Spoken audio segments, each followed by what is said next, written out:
ফিরে এই একবার বলে আল্লাহু আকবার। কেন বলে? বলে অর্থ হইল আল্লাহু আকবার, মানে মানুষের কয় আল্লাহু আকবার, বেটা আমার আল্লাহ বড়, আমারে মাফ করে দিয়েছে,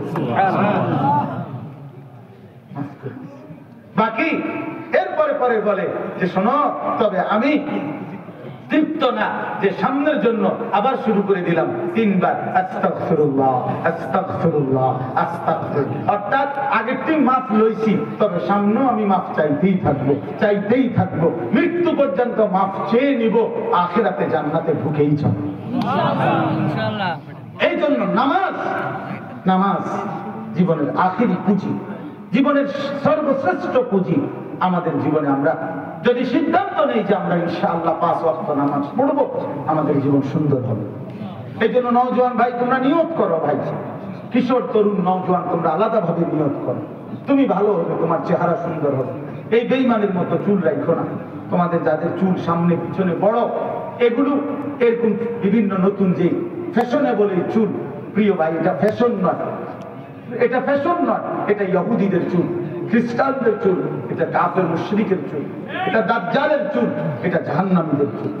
কোরআন শরীফে আছে ফেরেশতারা জাহান্নামী ব্যক্তির সামনের চুলের অগ্রভাগ এবং 2 পা ধরে ফায়ুখাযু বিন নাওয়াসি ওয়াল আকদাম, এই সামনের বড় চুল অগ্রভাগ এবং 2 পা ধরে ছাগল যেভাবে আলগি দেয় এইভাবে উঠাইয়া ছুঁড়ে মারবে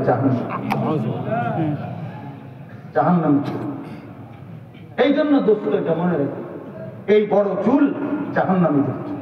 কোরআন শরীফে আছে আল্লাহ আবু জাহেলকে বলছে, আবু জাহেল তুই কাফের বড় বেশি বাড়াবাড়ি করতেছিস, আমি তোরে হাসরের ময়দানে ফেরেশতার মাধ্যমে তোর সামনের চুল ধরে তাই না তোরে আমি আল্লাহ নিচে ফেলে বেইজ্জতি করব। লানাসফাআন বিন-নাসিয়া নাসিয়াতিন কাযিবা, এই আয়াত কাল্লা লা ইল্লাম ইয়ানতাহি লানাসফাআন বিন-নাসিয়া, সূরা আলাক, এই সূরার এই শেষের আয়াতগুলো আবু জাহেলের জন্য নাযিল। তাফসীর আছে, এই অর্থ হলো বড় সামনের চুল ধরে তোরে আমি বেইজ্জতি। আরো শোনো প্রিয় ভাই, কোরআন শরীফে একটা সূরা আছে আল কারিআতু মাল কারিআ ওয়া মা আদরাকা মাল কারিআ, এইখানে শেষে একটা কথা আছে ওয়া আম্মা মান খাফফাত মাওয়াজিনুহু ফাউম্মুহু হাবিয়া।